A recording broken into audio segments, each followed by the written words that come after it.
Hello po mga ka-Forest Adventure. Ayan, narito po tayo ngayon sa ating pong bundok. Ito po yung ating pong binili po nung minsan. Ayan, ating po natin binisita sapagkat mula noon na hindi ko po ito napupuntahan. Ngayon narito naman po tayo kasi nga po pupuntahan ko dito yung mga ilang piraso pong tanim po na saging kasi nung minsan pa rito kung may mga bunga siya at titingnan ko po ngayon kung tayo po ay makakakuha na po ng mga bunga. At ito nga po guys, nandito na po tayo sa pinakasagingan at may nakita na po ako dito na pwede na po siyang maging siroy. Ayan, nakakain na po ba kayo guys ng siroy? Ito yung ginagayat-gayat tapos gagataan tapos lalagyan po ng asukal at talaga naman po napakasarap yan. Kasagaran po yan, hindi siya masyadong tigas pero hindi ko po muna siya guys kukunin. At ito napakarami po nito guys hanggang ito sa pinakandulo po na yon.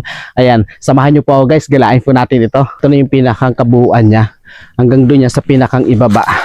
Kaya kung napapansin nyo guys, hindi pa siya yung mga niyog po dito ay hindi po siya masyadong nagtataasan. Kaya talagang kung ikaw ay magtatanim saging po muna hanggat ang mga niyog po ay medyo maliliit pa, mas mapapakinabangan kapag ang lupa ay meron po mga tanim na saging, lalo na kapag ang mga niyog ay hindi pa po siya namumunga. Ayan, dito napapansin ko lang, ayan, meron pa rin siya dito.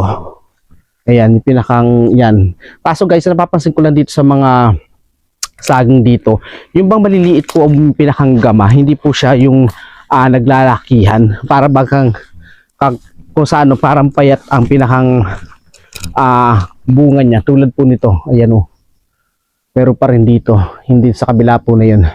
Parami po niya guys pero hindi pa po siya talagang mga tigas. Ayan, kung nakapansin niyo po dito hanggang dun yan sa pinakang ibaba po na yan na ating pong nakikita. Sako pa po natin yan hanggang doon sa pinakang kabila. Ang ganda nga guys ng pagkabili nito guys kasi nga po meron na po siya mga tanim po na saging. Kasi doon sa parte naman po doon sa pinakandulo po yung pinuntahan po natin nung minsan, matataas naman po yung niyog doon. Dito nga lang is medium nag-uumpisa pa lang siyang tumaas yung mga niyog. Una ko po itong binili, itong pinakanyugan po na ito, napakatataas po ng mga damo po dito. Talaga pong pinatabasan ko lang siya agad para naman po maging malinis. Ay nakikita nyo naman po yung ating pong pinakang background na talaga naman pong medyo malinis na po yung ating pong mga sagingan po dito. At dito sa pinakang kabila, ay kung napapansin po ninyo, dyan yung medyo matataas po yung part po ng tanim po ng niyog. Dito lang basta sa part po na ito ng mga taniman po ng saging, medyo mabababa pa nga po yung pinagtataniman po ng niyog dito. Ayan o. Maganda guys yung pinakalugar po na ito kasi ito hindi naman po siya gaanong kalayuan doon sa pinakang Arak Road. Dito po sa pinakang barangay po na ito. Kaya kung sa madali-dali siyang puntahan kapag gusto ko o kahit anong oras ko gusto pumunta, mapupuntahan kasi nga po napakalapit lang po niya sa pinakang Rock Road po ng barangay na ito.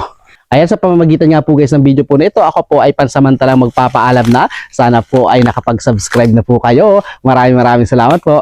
God bless you all.